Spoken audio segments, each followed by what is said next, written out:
Eu vou te confessar que o que eu vou fazer agora, eu faço em homenagem a poucas pessoas que às vezes têm uma ânsia maior por saber por quê. Mas por quê? Eu vou te falar que não me falaram nada disso, foi boca abaixo. E eu tive sorte também, tive sorte de ter bons desempenhos nos primeiros vestibulares. Na época a competição não era tão acirrada quanto hoje. Mas tu merece tudo. Eu vou fazer a dedução completa. Me brota uma fórmula aí da física B, do além. Eu não gosto dessas coisas do além. E como é plausível deduzir e exercitar um monte de coisa nessa tua cabeça maravilhosa, eu te convido para fazer o seguinte exercício de imaginação. Uma corda presa na parede. Aí tu puxa essa corda com uma força F. Aí tu pega a corda e faz assim, ó, sacode a corda e continua puxando com a mesma força F. Se tu fotografar uma corda nessa situação, tu vai perceber, cara, que a corda se aproxima de um arco de circunferência, enquanto a onda se propaga para frente. Um pulso só eu fiz, nem cheguei a sacudir para baixo, só dei uma sacudidinha para cima e parei. Eu quero descobrir qual é a relação matemática entre a velocidade da onda para frente, a força com que eu puxo a corda e a característica da corda. Que característica? Essa corda tem uma certa massa e ela tem um comprimento L. Uma coisa importante de se conhecer de uma corda é a chamada densidade linear. Densidade linear. O que é densidade? Densidade é massa sobre volume, né? Densidade linear não pode ser sobre volume, é massa sobre comprimento. Uma definição nova. Qual é a unidade do Sistema Internacional para a densidade linear? Densidade é a dimensão. Qual é a unidade de densidade linear? Gramas. Pode ser gramas, poderia ser gramas por ano-luz, toneladas por milímetro, mas no Sistema Internacional, quilograma por metro. Uma corda de nylon vai ter alta ou baixa densidade linear? Uma cordinha de pescaria fininha? Baixa, óbvio. Me dá um exemplo de uma corda que teria alta densidade linear. Uma corrente de navio, aí, né, um cabo de navio, existem cordas para navio, né? Tem histórias bizarras aí da corda partir em dia de vento, né? E a tensão é tão grande na corda que ao bater no marinheiro divide-o ao meio. É bem bizarro, as tensões numa corda de navio, né? Imagina, um navio de 100 mil toneladas amarrado no cais com uma cordinha, certo? Legal, os amigos foram cabo de aço, dependendo da espessura, tem densidades absurdas. Um fio de alta tensão, ele tem que ser espesso, né? Ele tem que ser espesso. Se esse fio é metálico e espesso, sem dúvida nenhuma vai ter alta densidade linear. Agora olha só que viagem. Esse pedacinho de corda aqui, tá vendo esse pequeno pedacinho de corda? Eu vou estudar ele apenas, eu quero selecionar ele para estudar, porque a corda toda é muito complexa para estudar. Vou pegar só um pedacinho pequeno da corda. Esse pedacinho de corda está indo para frente. Não, acho que não entendeu, eu estou segurando a corda, eu só fiz isso. A corda estava na minha mão, cara. Esse pedacinho de corda está indo para frente? Não. Quem que está indo para frente? A onda, o pulso está indo para frente, a corda está parada. Que viagem, né? Se eu quiser analisar através das leis de Newton aquele cara ali, eu vou ter que aplicar a segunda lei de Newton, cara, né? Física, meu amor. Só que cuidado, já que esse objeto está num arco de circunferência e não está indo para frente, tu concorda inclusive que ele vai para baixo daqui a pouco? Então tem que ter uma força empurrando ele para baixo. Peraí, cara, um sujeito que tem uma velocidade tangencial, com uma força apontando para o centro, centrípeta, é como se ele estivesse se deslocando no movimento circular naquele instante. Logo, essa força resultante eu posso chamar de força centrípeta. Logo, a aceleração que eu usarei na fórmula é a aceleração centrípeta. Então, até agora eu só usei a fórmula da força centrípeta, que nós usamos recentemente para desenvolver o Habib Kivell. Era isso igualado à força eletromagnética para nascer o Habib Kivell. Legal. A massa da corda é tarefa boba. Calcular a massa desse pedacinho de corda é tarefa boba. Por quê? Porque eu vou dizer que esse pedacinho de corda tem um tamanho ΔL.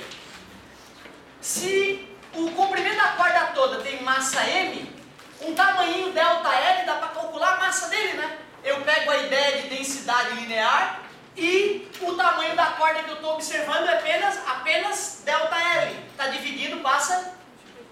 Então eu tenho o direito de trocar a massa massa do pedacinho de corda que eu estou analisando, eu tenho o direito de trocar por Mi vezes delta L. Alguma sacanagem até agora? Zero, né, cara? Fui honestíssimo, eu peguei um pedacinho da corda. É como fazer uma regra de 3. Se 1 metro da corda pesa 1 quilo, 1 centímetro da corda pesa 100 vezes menos. 1 sobre 100 quilos. Tudo bem? 10 gramas. Nada demais. Agora eu preciso de lembranças do passado, do recente aí. Olha só o que eu vou ter que fazer para achar a força centrípeta atuando naquele pedaço de corda. Se eu estou puxando a corda com uma força F, qual é a força que eu estou aplicando em cada pedacinho desse pedaço de corda? F. Essa é uma ideia de tração que é um pouco confusa para muita gente. Se eu pego uma corda e amarro ela na parede e puxo ela com 200 newtons, se eu pegar um pequeno pedaço de corda para analisar, cada pedacinho dela está sendo esticado por 200 newtons. Cada maldito pedaço da corda vai ser esticado pelos 200 newtons que eu estou fazendo. Logo, se eu puxo aqui com força F, aqui tem força F, ali tem força F. Agora olha só que curioso, eu vou pegar e vou dividir esse pedacinho de corda em 2, e vocês devem aceitar que tem um ângulo θ ali. Esse ângulo θ, geometricamente fácil de provar que ele está ali também, na horizontal. Ângulo θ. Se eu decompor essa força F em Fx e Fy, eu te pergunto uma coisa. Se eu fizer essa decomposição em ambos os lados, o que vai acontecer com as componentes Fx?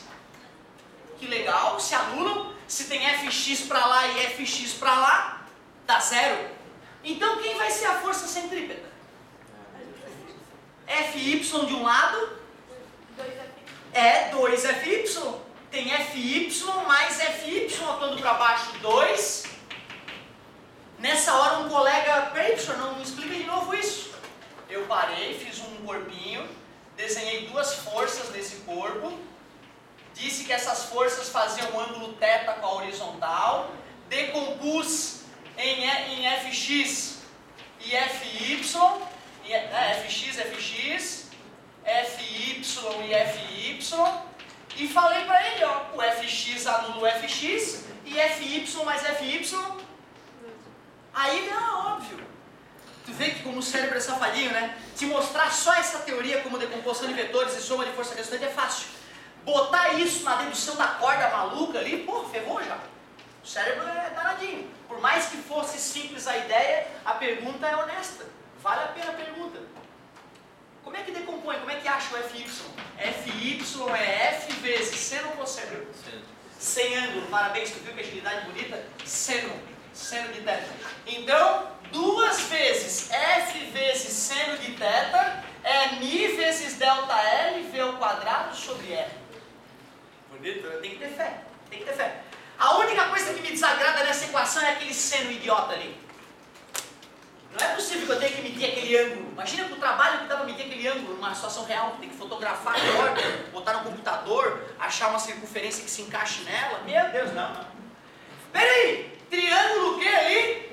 Retângulo. Quem é o seno de θ? O seno de θ é o cateto oposto sobre A, que é o raio da circunferência. Galera, se isso aqui tudo é delta L, quanto é que é essa metade aqui? Obrigado. Delta L sobre 2, cateto oposto, sobre A, hipotenusa, que é o R. Se eu fizer divisão de fração, né? É a primeira vezes... Isso, o R vai multiplicar o 2 lá. Para finalizar, como um passe de mágica, tu não vai acreditar o que vai acontecer agora, meu querido? Dá uma olhada, me recomenda algumas coisas aí, por favor. Corta o 2, corta o 2, 2 por 2 dá 1. Corta os 2 R. Corta o R. O R, cadê? Aqui, multipliquei por R, deu 1. Dividir por delta L, deu 1. E eu quero descobrir a velocidade da onda na corda. Vou isolar o V. O Mi está multiplicando, passa? E A ao quadrado passa? Raiz quadrado. Porra, Taylor, tu é foda, Taylor. Porque o Taylor foi o cara que fez isso, que provou matematicamente pela primeira vez essa equação. E apesar de quando eu vi isso no livro, eu pensei que mentirada. Cheio de aproximação, tem que imaginar a circunferência, o ângulo. Que ângulo é esse? Pô, é um ângulo pequeno. cheio das... Mas o problema é que tu vai para o laboratório, cara, tu faz essa experiência 1000 vezes, da China do mundo todo, no Turcomenistão, como eu gosto de exemplificar. E os erros são de 0,5%, 1%. Porra, então a fórmula é foda, funciona.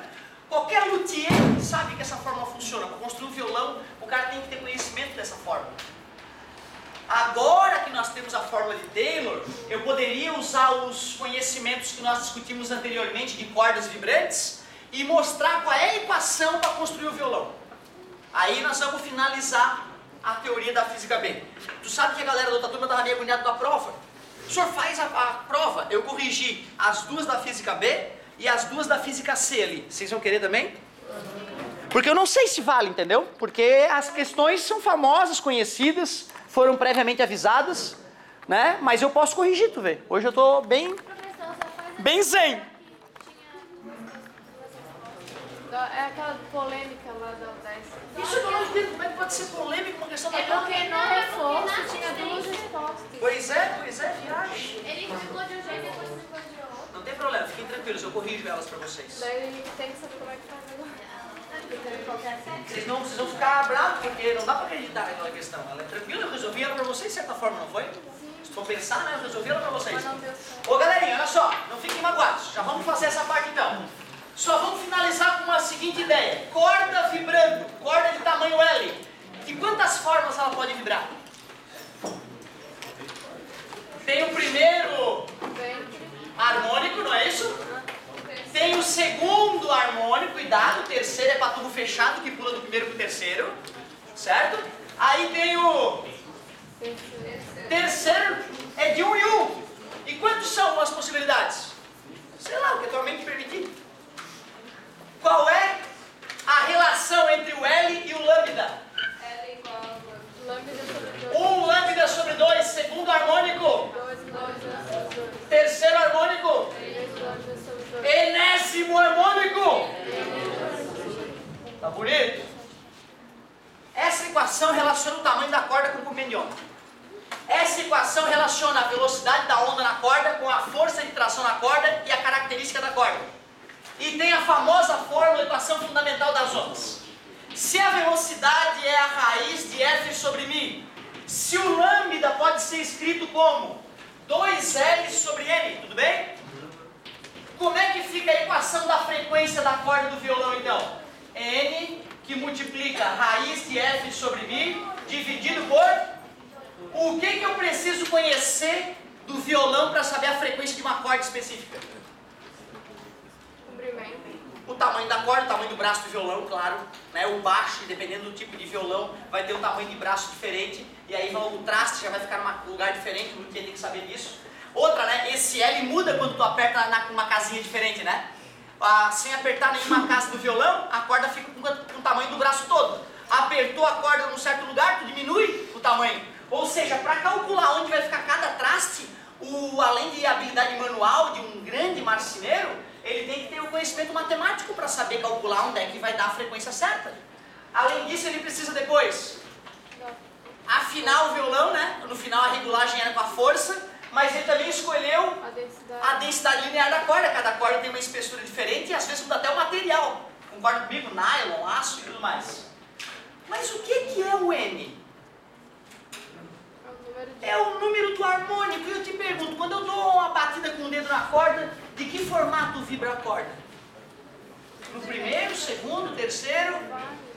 Em vários. Isso é uma doença, te segura. Na hora que eu escutei isso, o quê? Filha da mãe? Como assim? Cara, a natureza é mais bizarra do que a gente imagina. Quando eu bato na corda, bem, ela vibra assim, assim, assim e assim e assim ao mesmo tempo. Uma frequência sobre a outra. Y não é uma frequência só então?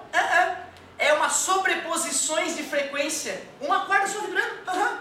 Então ela vibra em primeiro, em segundo, em terceiro. Se é a corda lá, ela não vai vibrar só em 440 Hz. Ela vai vibrar em 440, em 880, em valores múltiplos.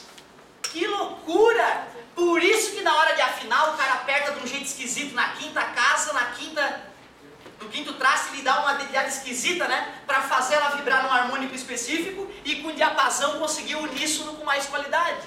Tu vê que viagem, cara. A natureza é bizarra mesmo. Mas fica tranquilo, tá? No vestibular eu nunca vi eles cobrar essa consciência.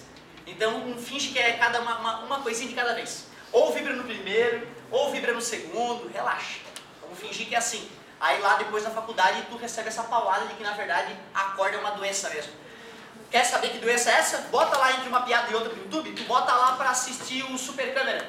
Eles fizeram um programa que pega uma guitarra e filma com uma câmera, né, de 50 mil frames por segundo, filma a guitarra sendo tocada. Aí tu vai ver que isso aqui não é uma doença de físico maluco, é a realidade. E que isso e isso e isso se sobrepõem uma sobre a outra, fica a corda malucona vibrando lá, com todos esses harmônicos sobrepostos. Que show! Era o que eu tinha pra comentar. Vocês querem que eu faça as duas de física B pra gente começar a celebrar? A da UDESC do tubo maldito? Vamos que vamos! Olha só, eu comentei, falei que era uma questão perigosa, falei para vocês olharem direito as soluções e os comentários, porque isso deu muito encrenca. Ó, falava que um tubo de órgão fechado emitia na frequência fundamental 170 Hz. Perguntava qual é o tamanho do tubo e qual é a frequência do terceiro harmônico. Pô, se o primeiro harmônico é 170, o terceiro é o triplo. 510. Tu pode fazer o cálculo todo completo, não tem problema, mas tem que dar 510. Porque essa ideia do harmônico, cara, o segundo é o dobro, o terceiro é o triplo, o quarto é o quádruplo.